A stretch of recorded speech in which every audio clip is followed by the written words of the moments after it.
Okay, we are recording. Hi, everybody. This is Councillor Glen Gower, and you're looking at the first episode of Developing Story. This is what we hope will be a bit of a regular video series about planning and decision making in Stittsville and the city beyond. Joining me today is Véronique Bergeron from my Stittsville team. How are you? Hello. Hello, I'm fine, thanks. I wanted Véronique to be a part of this discussion too, first of all, because it's always more interesting to watch two people talk than to just have one person droning on. But also, Véronique works very closely with me on all of our planning and development files in Stittsville, as well as I'm on the planning committee, which is a citywide committee at City Hall, and has become a real expert, I guess, in city planning and some of the law and policy around that. So, and a very big part of this discussion all the time. This is an idea that we've been talking about for months. Um, a series, a video series, or maybe a podcast to talk about planning and development issues. There's so much complexity and so much that goes into every decision that we make, and sometimes it's hard to capture with a yes or no vote at committee. I know we write about it, there's blog posts or op-eds, but sometimes it really takes some time to have that conversation and discuss it. And I remember last year, Vero, you had the chance to meet with a resident about the Chateau Laurier file back in probably June or July last year. Yeah, it was after Quitter's happy hour. We just stayed on the patio for an hour talking about that issue. Yeah. And again, a very complex file. In the media, it was often distilled down to a very basic yes or no, or is this design nice or not nice? But underneath all that was a whole layers of other complexity around that. And I know you spent about an hour with that resident. At the end of it, she said something like, "Oh wow, now I understand it. I wish I wish I understood this before." And these are things that are so hard to convey with a tweet or with a Facebook post or even with a blog post. And I thought, the kinds of conversations that we often get to have with residents, we can only do them one-on-one, but maybe this is an opportunity to get more in depth into the issues. And the idea is really to get into the decision-making process, because it's a little bit like the Chateau Laurier. At the end of that discussion, the person I was talking to still didn't think it was a pretty building. The goal was not to defend whether the building was aesthetically pleasing or not, but it was just to illustrate that the decision was more complex than, is this pretty or not? Do I like it or not? And once I explained everything that came into the decision-making process, then she still disagreed, but at least she understood. And this is when we started talking about this video series, that was my thing. I was like, let's get into the decision-making process so we can give it a bit of perspective, just to illustrate that it's not a simple question or yes or no. Yeah, exactly. And we've picked a very recent one. So we're recording this on Friday. On Wednesday, City Council gave approval to a development known as Hazeldean Crossings at the corner of Hazeldean and Victor. And we're not going to go super in depth into what the proposal is. We're going to bit of high level, but what we really wanted to focus on was some of the decision-making process. We've had a number of questions and concerns from residents since Planning Committee met about it a couple of weeks ago. So we wanted to try to explain some of those. This isn't about it's something that's maybe difficult to understand, but I don't expect that people will always agree with me. But what I want is for people to understand where my decision comes from, right? And it might not be a popular decision, or it might be something that residents don't agree with, but I hope at least you'll get an idea of the thought process behind it and how we arrived at this decision, if that makes sense. Yeah, because there's a lot of thinking, like I've seen that around the discussion on the urban boundary, right? Where decision makings are boiled down to, well, you must be paid by developers. Right? And I'm like, but no, it's a much more complex question than that. But people say, well, or he must be incompetent, or like it has to be like one answer. And I'm always sorry we can't get into the complexity of it. The one that you see a lot is, oh, the mayor must have told councillors how to vote, which is Yeah. completely the opposite of how things work at City Hall. Anyhow, I have a site plan map of the Hazeldean Crossing, which I want to bring up here on the screen. Yeah, and we're going to go through like a summary of the application quickly. Yeah, so this is the site plan for the development. It's at the corner of Hazeldean Road and Victor Street, and it's for townhomes. So what they want to do is they want to build 76 stacked townhomes, which is kind of along the perimeter here, along Hazeldean Road, and then 10 back-to-back townhomes, which would be built on Victor Street. Some of them have driveways that back into the interior of the site, and then there's the 5 townhomes that would have driveways onto Victor Street, and then there's an entrance to the whole project here just off of Victor Street. So that was the proposal in front of us, and just thinking of the history, it was August 9th, so very early August, that we shared information about this application on my blog, so that it was submitted to the city in early August. I remember you and I were out in August with my daughter. We were handing out flyers to homes on Savage Drive and Victor Street in the Amber Way area, as well as in Amber Lakes, and we did 2 informal office workshops where people came in and shared their feedback. We had a very busy and contentious public meeting in late September of last year. We had a lot of emails, a lot of feedback about this, so a lot of public engagement. This is something that people had a lot of concerns, a lot of questions about over the course of the process. I just wanted to bring up another screen here, so we talk about what the applicant was actually looking for. So this is a Google satellite view here. Yeah. So just, do you want to set the scene, Veto, about what the site is now and kind of what they were asking for through their application? Yeah. So to give people a reference on Hazeldean, if you can't imagine where Victor Street is, it's there's an abandoned gas station. So on that vacant land, you see a gray, the parcel that looks gray because it's all, it's asphalt and grown out asphalt. This is an abandoned gas station.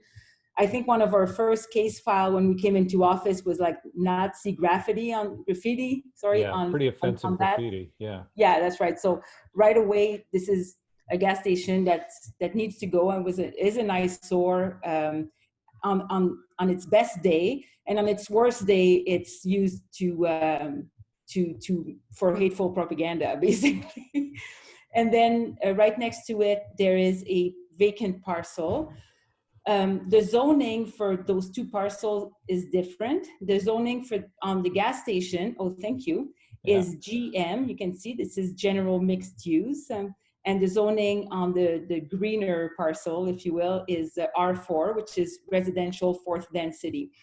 So it's really important to understand that the zoning allows for that higher density housing, and general mixed use also allows higher density housing, except with a mix of commercial and residential. So if you can imagine, it would be commercial at the bottom, residential on top would be an example that's of something that's allowed in general mixed use. And on Hazeldean, general mixed use allows a building height to 18 meters, which is roughly 6 stories. The rough calculations, 3 meters per story.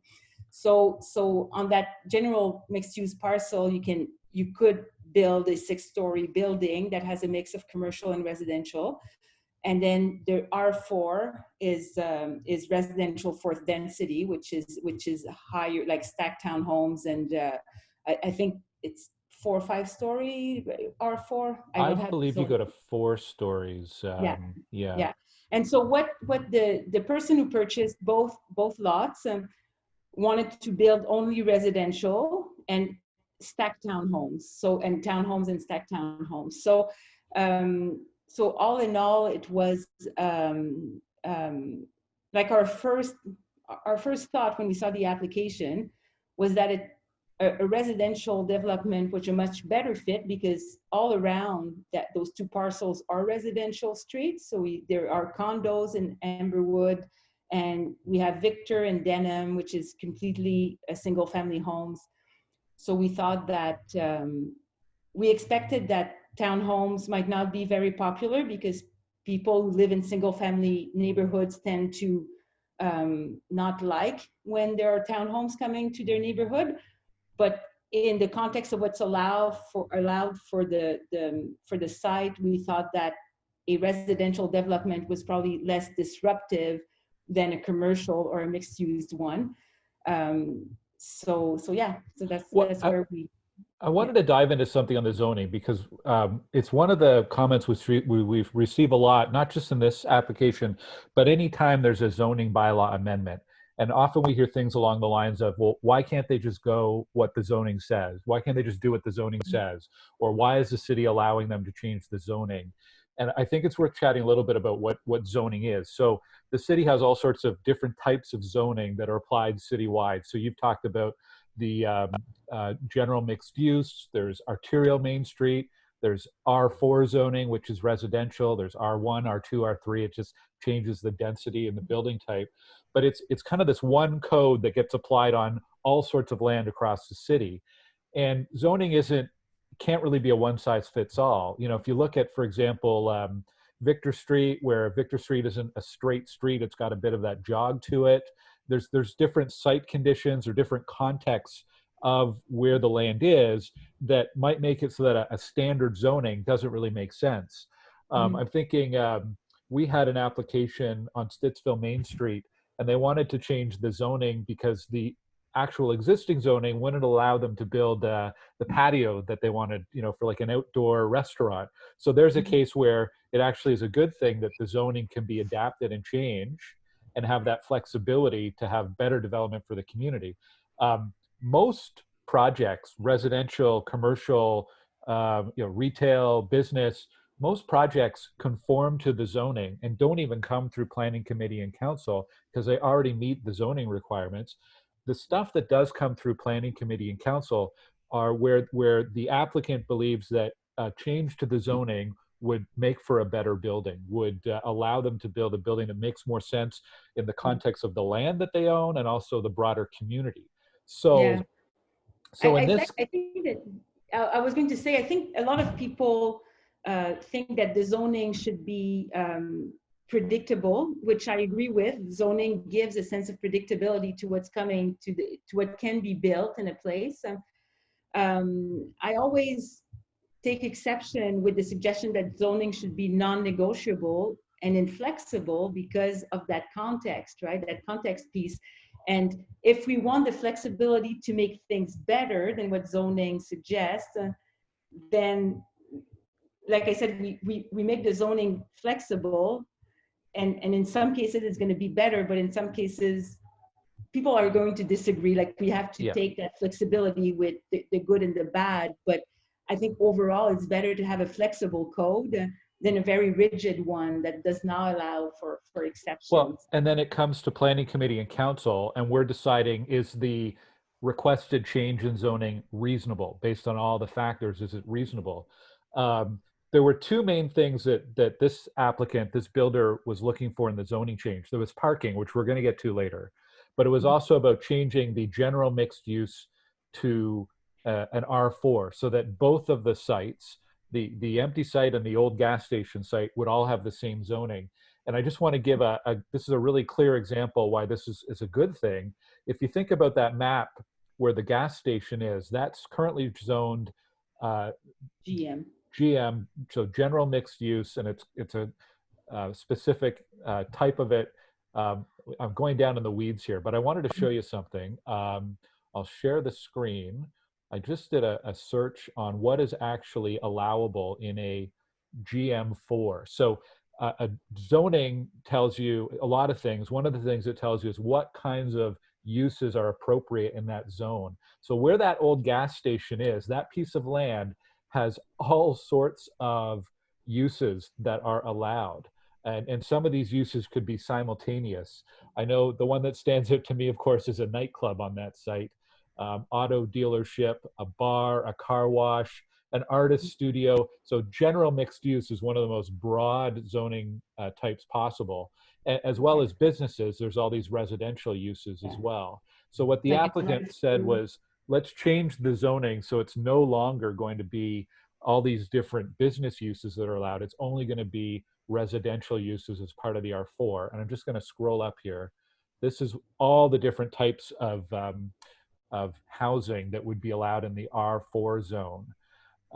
In this case, though, they are only looking to do stacked townhomes and regular townhomes. So the applicant is really limiting the types of housing that they would be building on that site. Yeah. So we're getting lost in the weeds a little bit here. A little bit. But this is part of the complexity, right? Like there's a lot of thought and a lot of process and a lot of policy and law that goes into all of this. But I know you had some things that have come up over the feedback, and I want to make sure we get into some of those concerns. So yeah. Do you want to get to the specific questions first, or at the end? Well, maybe we'll save the specific questions to the end, and let's keep it broader, because this series is about the big picture. We're using Hazeldean as a concrete example to feed into the bigger picture of how planning happens at the city. So basically what we're at right now is that they presented an application. There was a lot of feedback, and that feedback was considered, and the application was heard at planning, right? So to summarize it, people were not happy with the development. You and I worked really hard to get the developer to make concessions and to address the residents' concerns. And then this went to planning, and then planning accepted the application. Yeah. And then so did council afterwards. So in the feedback we've been getting from residents, and this is for everywhere, so I see this as a broader question, not just Hazeldean Crossing. There is this sense that addressing concerns, like what do we mean when we say we took the residents' comments and we addressed them? Because a lot of people feel like their comments weren't heard and their concerns weren't heard because the application still went through. And at this point, I'd like us to get into an overview of the work we do in the background before an application gets to planning, and the difference between hearing a concern by a resident, addressing it, and like I said, how are concerns addressed? Well, I think, it's a feedback we hear a lot, not just this application, but a lot of them. You haven't addressed our concerns. And I think what people are saying are, we raised a concern that we think should stop this application from going forward, and you're still allowing it to go forward. And I think there is a distinction. I think a good example on this one is to talk about one of the things we heard right from the get-go was, why is there only one driveway entrance from this development onto Victor Street? Why isn't there a second entrance onto Hazeldean Road? So that was a concern that was raised very early on by a lot of people. And I want to explain how we tried to address that. First of all, I think initially the planning staff didn't see that as an issue. I heard that from residents, so clearly it is an issue for people living there. And I pushed planning staff to make sure that it was being evaluated, that it was being looked at as a serious concern. Yeah, because it was not even raised by planning staff. Exactly. So this is something the community raised, and as the councillor, I said, no, planning, we actually need to look at this and evaluate it. And so there was an engineering study, a traffic engineering safety study done. Go ahead. Sorry, I was going to say, right from the get-go, when we asked for planning staff to study an exit onto Hazeldean, Stream, the planner with the city, said, be ready for the possibility that the transportation engineers will say, this is a very bad, and you had said, like, I will demand an exit onto Hazeldean. And then the planner said, I wouldn't use such strong language because you might not be able to deliver that. It might be completely kiboshed by transportation engineers, which was the case. Right? The residents' concerns were, is it safe to have a lot of vehicles going to Victor Street? Mhm. Can emergency vehicles properly access this site? Can garbage trucks or snow clearing vehicles get into the site and out of it and turn around properly? So these were the kinds of concerns that residents raised. And I shared those concerns initially. The study was done by traffic engineers, the city's engineers reviewing that as well. The plan went through emergency services, so they had a full chance to review and comment. The plan also went through city public works. So for things like garbage trucks and snow plows, the city had a chance to look at that and evaluate, the width of the roadway and so on. And what all the information came back on was that a second entrance to Hazeldean Road wasn't necessary. And in fact, a second entrance onto Hazeldean Road would create other worse side effects or effects for people using Hazeldean Road.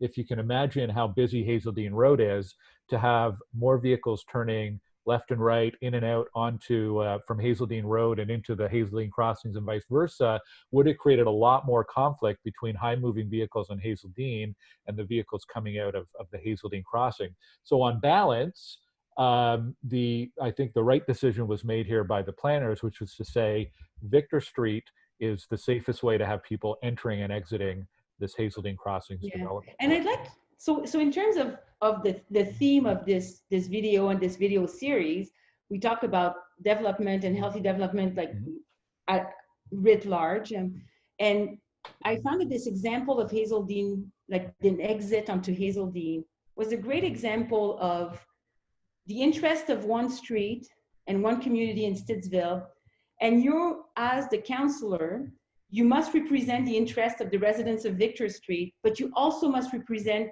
the interest of the residents of Stittsville as a whole. And this is a great example of how to balance the fact that agreeing to the demands of the one street that is the most affected by this application would put everybody else using Hazeldean in danger. Mm-hmm. And create dangerous driving circumstances. And especially, I think, like, I know I cycle, I bike a lot on Hazeldean. And so if I'm coming down, like, I know that the intersections that don't have signals on Hazel, like Sweetnam, for instance, when people are making a left in or out of Sweetnam, as a cyclist, I say a little prayer every time because I know they're looking for car traffic, not for cyclists. And so every outing onto Hazeldean that is not signalized, for me as a cyclist and as a pedestrian, is a danger, right? So how do you represent, like, because we heard that from the community, like, we live here, our opinion should weigh more than the opinion of the people who use Hazeldean, but you're a counselor to everyone equally. Yeah. I'd like to know if you can speak to that. It is tough sometimes because clearly something like this Hazeldean Crossing impacts folks who live in the Amberway community, Victor Street and so on, impacts them the most. But you're right, I have to take into account community-wide, Stittsville-wide, and even beyond that, how does this development make sense within the overall planning and operations of the city? I would never be okay with approving a development that puts anyone in danger. If having vehicles go onto Victor Street was a safety concern, that's a non-starter. But in this case, it's putting vehicles onto Hazeldean Road from this not only slows down the movement of cars, buses, bikes, and pedestrians coming down Hazeldean, it also creates more potential for conflict between vehicles. So in that sense, this was a pretty clear recommendation from the traffic engineers that the entrance onto Hazeldean would have a far worse effect for other people using Hazeldean Road from our community than the alternative. As we go forward on Hazeldean Road, you got to remember too, Hazeldean Road now is a 4-lane arterial road with a center turning lane down the middle. When that gas station was built decades ago, Hazeldean Road was like a rural Highway 7, basically. And as we go forward, we're going to see fewer and fewer entrances onto Hazeldean Road. If Hazeldean Road was built first, and then if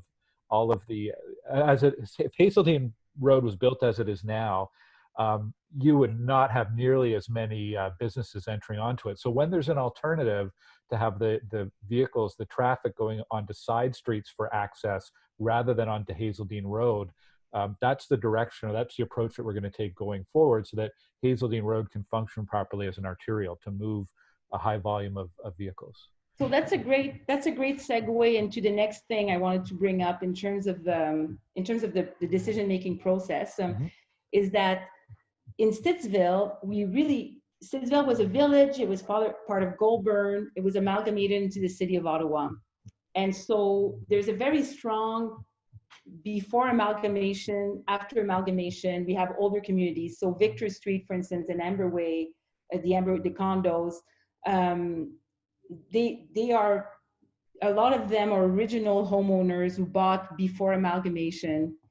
And now we're into a city that's not looking back, that's looking forward. And so Hazeldean was a great example. We say, well, we know, because people told us, well, there are plenty of exits onto Hazeldean. And we try to explain, yes, but those predated those new transportation principles, the way we think about the city, the way we think about moving people through the city. It's like so you have a group of people who try to keep things as they are versus a planning department who are trying to move things forward. One good example of that was the parking issue, right? Yeah. Where people who moved to Stittsville 30 years ago, there was no transit. And people feel very strongly that nobody moves to Stittsville to take the bus, and that everyone owns 2 cars. And that another issue that raised a lot of concern with this application was that part of that zoning bylaw amendment, the applicant wanted to reduce the parking rate from 1.2 parking space per unit to 1 parking space per unit. And people were very concerned about that. They didn't think this was realistic. They were concerned about overflow parking on their streets. And the position of the city was that this is well served by transit. It will be even better served by transit later. This is a great place where people can walk and take the bus and bike. And we need to encourage that. And so we really had a real conflict of principle at the heart of that parking issue. So I was wondering if you could talk to the parking issue and how we work through that and what we. Well, maybe a good place to start is actually from the big picture, the higher level, and then get down specifically. In right now, actually, we're going through a big process to update Ottawa's official plan, and we've had a big debate recently about how the city needs to evolve in our planning practices. One of the warnings that we got from staff, Ottawa is growing from 1 million people to 1.4 million people in the next 25 years. And the warning from staff was, there is no automobile-centric solution that will allow us to have a livable city in 25 years. We need to make some significant shifts in our focus on transit and on active transportation. Active transportation, think of it as cycling and walking. Where this Hazeldean Crossings site is situated, it is within about a 10 to 15 minute walk of a future light rail or bus rapid transit station on Hazeldean Road, close to where the Toys R Us is. It is within walking distance of grocery stores. You see the No Frills that's going up right now near Fringewood. It's also within walking distance of the Independent, of the Giant Tiger. I know right now a lot of people in Stittsville really depend on their car to get around, but what we're trying to do as a city is create the conditions so that you don't necessarily need to drive everywhere. There is really no way, as Stittsville grows, we've got 30,000 people now, as we're growing to 50,000 people and beyond in Stittsville, there is no way that we can keep building wider and wider roads and more roads. It's going to be gridlock, and there's just no way you can have that mobility and the livability of your community. So specifically here in Hazeldean Crossings, that's part of the context in which we're making some of these decisions. The applicant, again, this is one of the zoning changes they were looking for.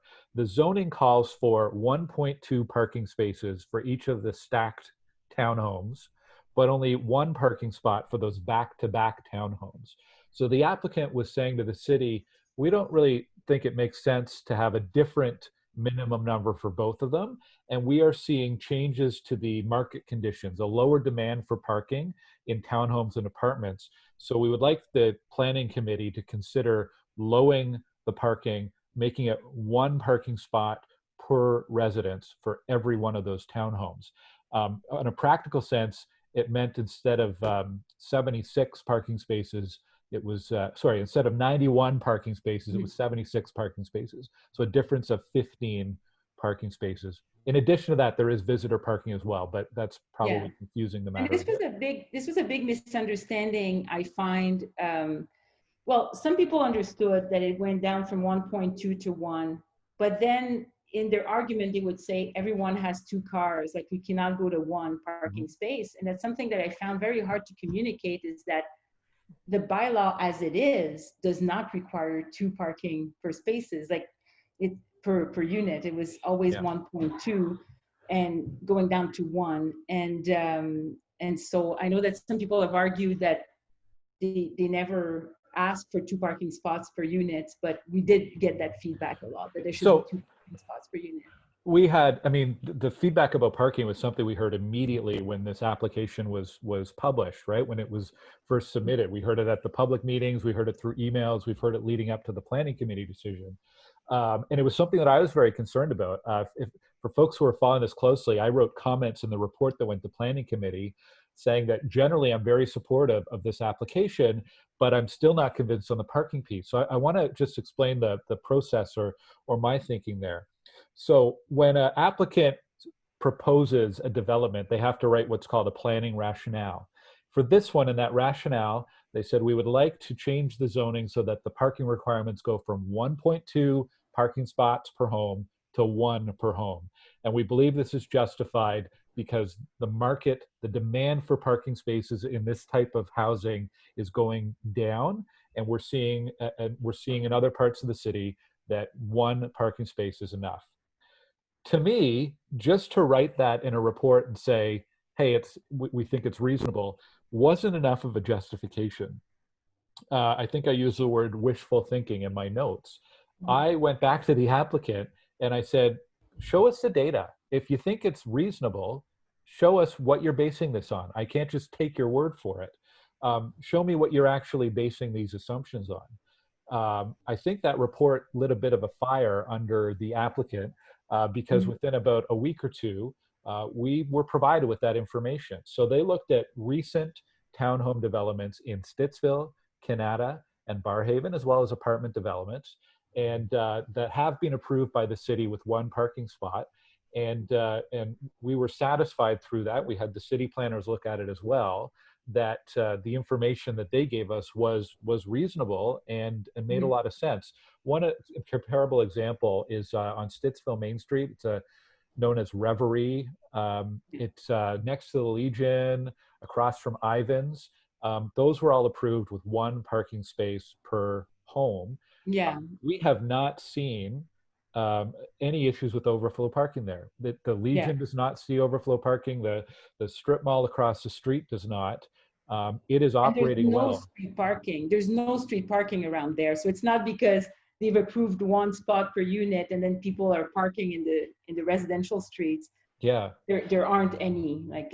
And it's something, again, not specific to this development, but with a lot of developments, I think there's an assumption that every family who lives in Stittsville has 2 cars. And that was more data that the city provided and the applicant provided that actually, no, that is shifting. There's actually a lot of people who have 1 or even 0 cars in our community, homes, townhomes, single family home, whatever configuration. And that's another data point that we were basing this on. And we're seeing overall in Ottawa and Canada, North America, car ownership going down as well. Yeah. So there's some data points that we use around that decision. And this is an argument we heard a lot from people, because when you say, well, it's going to be walking distance to LRT, everybody laughs, right? Because they're like, well, when? Like in 2050? Yeah. Like we don't really have a clear idea of what Stittsville going to look like when we have higher order transit. And there's a lot, and this is an argument we hear often, and Glen, which is you cannot bring the density before you bring the services.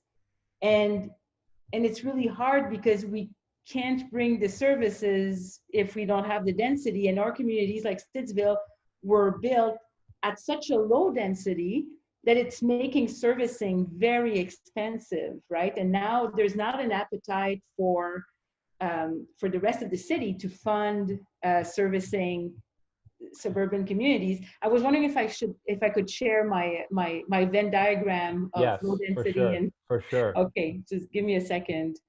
While So you're loading it up too, well, let's load it up. I want to talk more about parking, but let's have a look at yeah, this because it's a good. but in terms of, because you brought it up, like we're gonna have LRT someday, and then people are like, "Are you kidding me?" And the thing Yeah. is, well, we need this.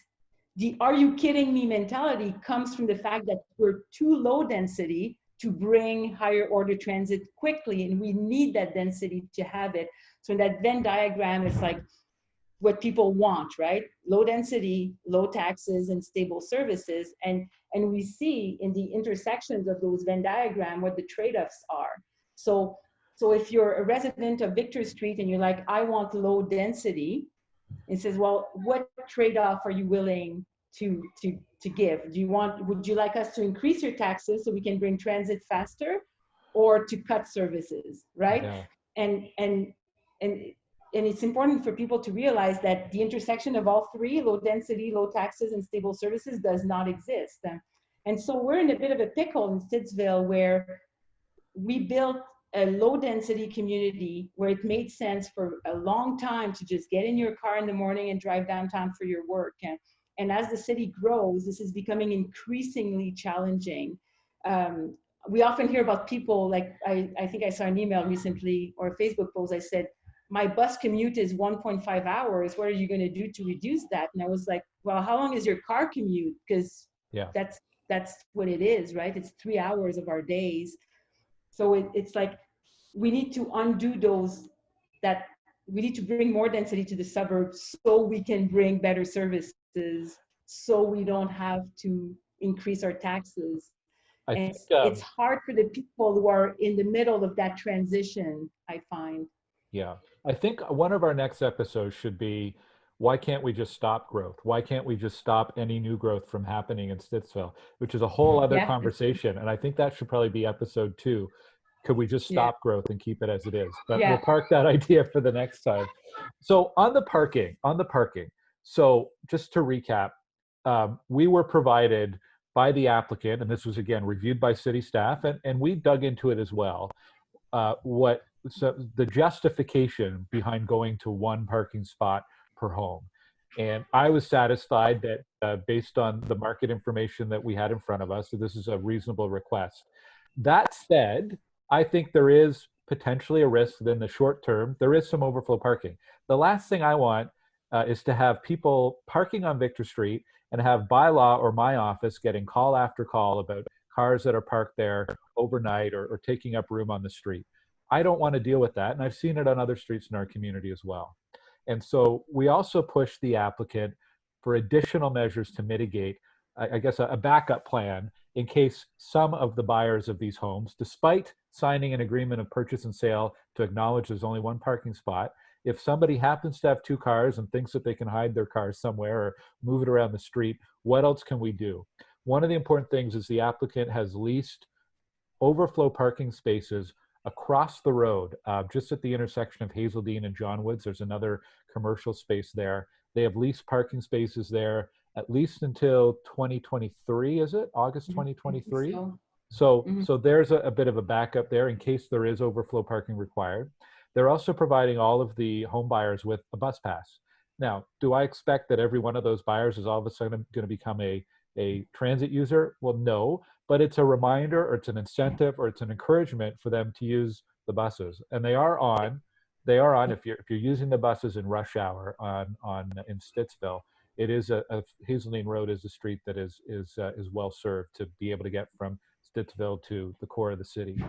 But it's also a selling point to people who value that, right? Like, so for me, for instance, if I was shopping for a house for myself at this point, and somebody said, I'm paying for your bus pass because I'm a transit user, I jump on that, right? So you appeal to a different kind of clientele that appeal. Like what Victor Street attracted to Victor Street 30 years ago is a very different clientele that is attracted by what this applicant has to offer. Yeah. So, And going back to this whole thing I said earlier, as we grow to 1.4 million people in Ottawa, we can't continue to be a car-centric city. And there's two ways that we're going to shift people from cars to transit. One is to provide better transit. And we are making as a city some pretty massive investments in light rail and buses. It's probably not enough. It isn't enough. We're about 20 years behind where we should be, but we need to continue doing that. So when light rail or bus rapid transit makes it to Stittsville, this is going to be a really attractive community for people who are using transit to get around. So we need to provide those incentives, and bus passes is also an incentive, but we also need to create a bit of pain. And if we have a development like at Hazeldean Crossings, where every home has 2 parking spots, well, there's no disincentive for people to reduce their car use. If you've got 2 cars in your family, you're not going to move into this Hazeldean Crossings development. You're going to go perhaps Sweetenham. There's an older apartment building there, Sweetenham at Harry Douglas, where there is more parking there. If you're a family that's got 2 vehicles, that's an appropriate place for you to live. Hazeldean Crossings is not. The other thing this contributes to, one of the frequent pieces of feedback we have was concern about the volume of traffic on Victor Street and potential safety hazards that might create. Well, that's another great reason to do everything we can to reduce the number of cars that people own in that Hazeldean Crossings development. The fewer cars that are owned by people there, the fewer cars that are using Victor Street. I should also mention, in terms of addressing resident concerns, we also push the applicant to agree to provide some significant funding for traffic calming on Victor to make sure that cars are using Victor at a safe speed, so below 40 kilometers an hour. And that's something that outside of the zoning process we'll be finalizing in the site plan, and that's still to come as we finish up this approval process. that's right. So those are some of the big concerns, and I'd like to, that were very relevant to that application and probably to every application we hear in Stittsville. I was wondering if I could take us to like a broader view, like bigger questions. Yes, but I want to make sure we leave time too for those specific ones. So we've got about 10 minutes left or so. So okay, I'll answer more succinctly for all these ones. Okay, well, I would like you to speak to the fact that a lot of people in the community who have written to us since this application was approved said this was an about face, like you changed your mind, that you said you would oppose it and you didn't, or that you betrayed the community. They were expecting one thing from you and got another. Some people have said you campaign on healthy development and this isn't. Maybe not understanding what healthy development means to you. Like, I'd like you to speak to that. Was this an about face? Because for me, that criticism came as a surprise, because I don't remember you or I ever putting the foot down and saying, this cannot be. Our position was always, we will work with the applicant to get the best possible application for this site. And we believe they made a lot of concessions. We worked very collaboratively with them. We did not get what the residents wanted, but what a lot of the residents wanted was nothing. So I'd like you to speak to that about face and that betrayal that people feel that happened. Yeah, I think from the get-go, I said I think a housing development on the site is very appropriate. We need more townhomes and different types of housing within Stittsville. Our demographic is changing, and there's certainly a demand for that. So I've always been clear, I like this housing development. We talked earlier about addressing residents' concerns. Any concern that was raised by residents, we did evaluate that ourselves and with planning staff. There was a concern about, is having one driveway onto Victor Street safe? And it is safe. We are satisfied through the evaluation by the engineers that it is safe. It's one of a number of concerns that came up. Some concerns can't be addressed through zoning. Some of them get addressed through a plan of subdivision or a site plan. Some concerns totally fall outside of planning altogether and are not something that we can consider through the legal process. Um, there are these are always difficult files, and um, what I want to make sure is we're treating every resident concerned fairly, that we're doing the follow-up, that we're evaluating them. I know in the case of residents on the condos in the Amberwood community, they had some concerns about setbacks, which is how close some of the buildings would be to their property. That was a case where the builder ended up altering those setbacks, so there is more space between the property line and the building. There's a lot of small detail things as well behind the scenes that we push for, and that the developer, the builder has changed. And I know that the final project is not popular and with the Victor Street residents, but overall, I do think it's a good development for the community, and that it is going to be a positive overall for Stittsville. Yeah, and I know that a lot of people say, well, what's the point of gathering public comments if you're not going to use them, right? Like they feel like that their comments are useless unless, and we got that feedback from, like, we had one resident who spoke at planning committee, and it was a very long meeting, and she had to wait a long time, and she made a presentation, but in the end, planning committee approved the application. And a lot of people have said, well, what's the point of speaking if you're going to... Here's an example. Here's an example of that. The concerns around traffic.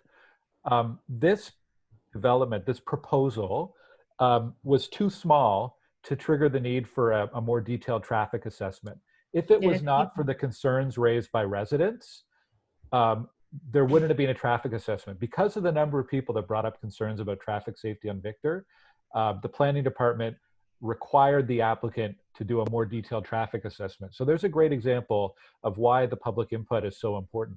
There were some questions too about things like fencing or things about placement of garbage receptacles. These are all things that are really important that local residents would have the best idea of, would know best, not particular to this one, but I remember there was another development in Stittsville a few years ago where initially the application was put forward and said that there were no private wells left in the south part of Stittsville.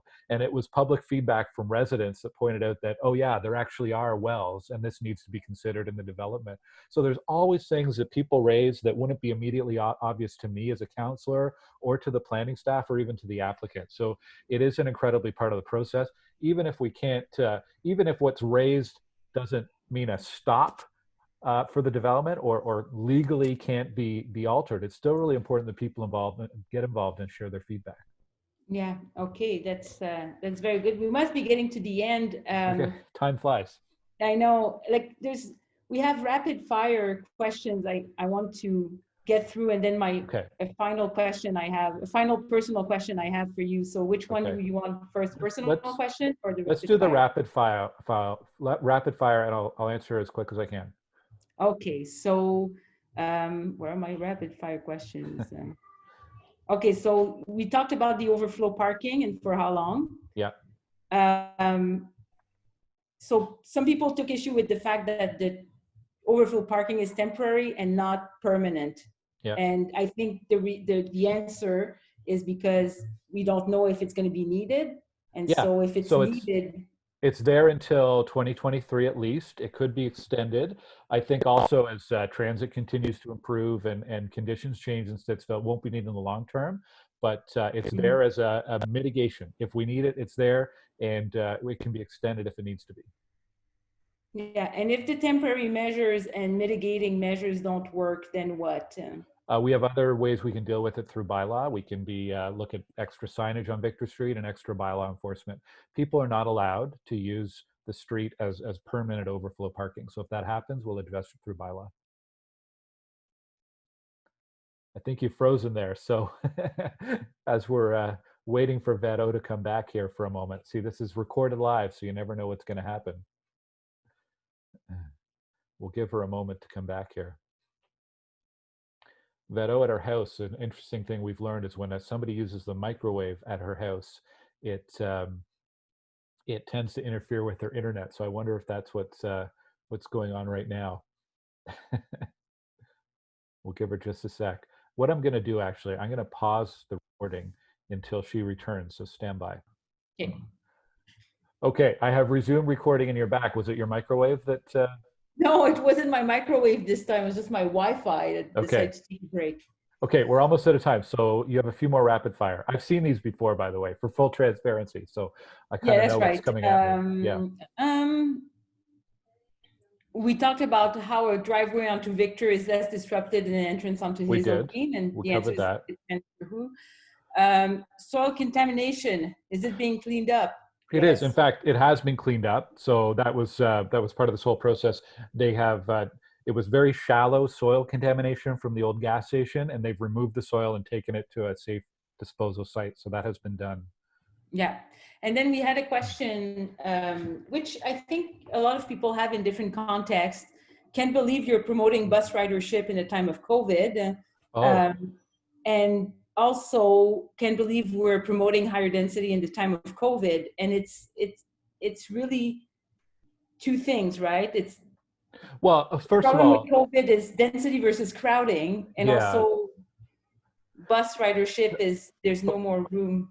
We are in a short-term situation where bus ridership is going to go down for a number of reasons. In fact, next week we're getting a report on OC Transpo's recovery plan. COVID is not a permanent thing. It's going to be something that's with us for several months still, perhaps longer. And again, bus ridership and transit use will eventually return to normal levels and continue to increase.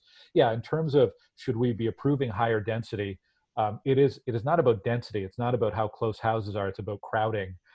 So they're two completely different things. You know, it's not a case where downtown Ottawa, which has higher density, has a higher rate of COVID transmission than say Canada or Bell's Corners. It's just they're not Yeah. correlated at all. And there was a good example I read somewhere about the density versus crowding is that in Los Angeles, density is very low and real estate is very, very expensive. And it's one of the worst hit parts because people cram 5 or 6 families to a unit, to a Yeah, house. So you have a low density, lots of single family homes, but unable to be able to afford them, people have to share them with 2 or 3 other families. And so it's a big problem, but the issue is crowding. It's not density. yeah. So So no, COVID-19 is not a factor that would change this development application or how the and city. in terms of transit, it's a tough one, right? Because it's like, yeah, people in a crowded train or a crowded bus, it's crowded, and crowding is a problem. But it always comes down to there's no way we can make Ottawa livable in the future without transit. Like we Yeah. need transit. We do not have room for more and more roads. We can't keep making them larger. So we're going to need to find a way to live with COVID and transit because both are unavoidable Yeah. in the future. So it's a tough one. Yeah. And those were most of the rapid fire questions. Well, there's one too. I don't know if you're going to ask it about the planning committee and how long it took to get to the item. Oh, that's true. And I wanted to talk about that because maybe for folks who tuned into planning committee, it gives you a glimpse into my world as a counselor. We, as planning committee, deals with files all over the city, and we have anywhere from usually 3 or 4 planning files, different proposals, to maybe a dozen or more. We meet every 2 weeks, and you never really know how long an item is going to take. One thing about planning committee is anyone can sign up, no matter how young or old you are. Anyone can sign up to make a 5-minute presentation. It's one of the most democratic, participatory systems anywhere. And we happen to have, in this case, the Hazeldean item was a little bit further down the agenda, and one of the first agenda items had about 15 or 20 speakers and took several hours to complete. We just never know how long it's going to take, and I know it's frustrating if you're waiting and trying to wait your turn. And I do appreciate the time that residents took to sit through that very long meeting.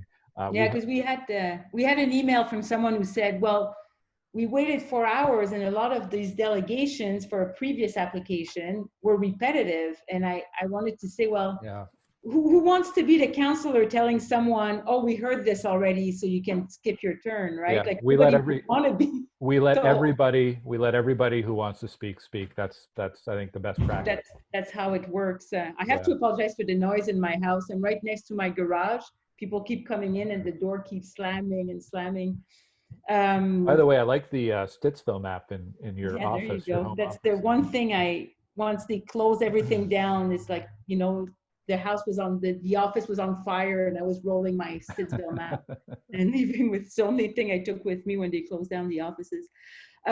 So in conclusion, like I said, I have a bit of a personal question for you, and it's a bit of an issue of mine. You're elected, I'm not. I always say I don't have the bowels for it, but um, it's always really hard for me to watch how people who supported you during the campaign because they thought you were a man of integrity, who had a good vision for the city and for the community, and someone who was dedicated to the community. As soon as you make a decision that they don't agree with or don't understand, all of a sudden it's personal attacks. You're not who you thought we were. You betrayed us. You're corrupt. You have no integrity. How can you say that? And it, I find it really hard to hear. And it's not leveled at me, right? And I was wondering, like, how do you sleep at night? It would wreck me when suddenly people would just say, "Oh, well, we thought you were a good person, but obviously you're a bad person." And I just, Yeah, well, it is tough to read. I also know that I'm an elected official, so it kind of comes with the territory that there will be criticism. I don't mind people disagreeing with me. That's fine. Again, it's what I said at the start. It's not about having everybody agree with me. I want to make sure that people understand how I make my decision. I want to make sure that the decisions I'm making are consistent.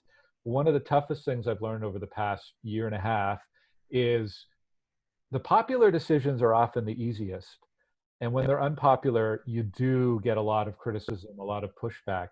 But it's why I wanted to start to do this video series, is just give people more context and understanding of the complexity behind it and why I'm making that decision. I think that's about transparency and accountability as well. And I do not expect that everyone's going to agree with me, but I hope at least they'll respect the amount of thought and the amount of time that goes into this. You and I have spent hours on this, so has the planning staff. This isn't I know the decision when you vote on something, it's very quick, yes or no, but there's so much nuance and thought that goes into that. And I'm really focused on doing what's best for the Stittsville community and the city at large as we continue to change and grow over the next few years. yeah. Oh, that's a good way to wrap it up. Yeah, I wish we had more time. So we will definitely do an episode 2. I think we should do something around growth, around can we stop growth, or Yeah. why is the city intensifying? Why is the city allowing a boundary expansion? There's all sorts of things we could dive into there. So maybe that'll be Yeah. our next one. Yeah, it's a tough one. Development charges, all those kinds of things. Ooh, nerding out here. All right. Thank you, everybody who tuned in. I hope that was useful. We'd be happy to answer any questions.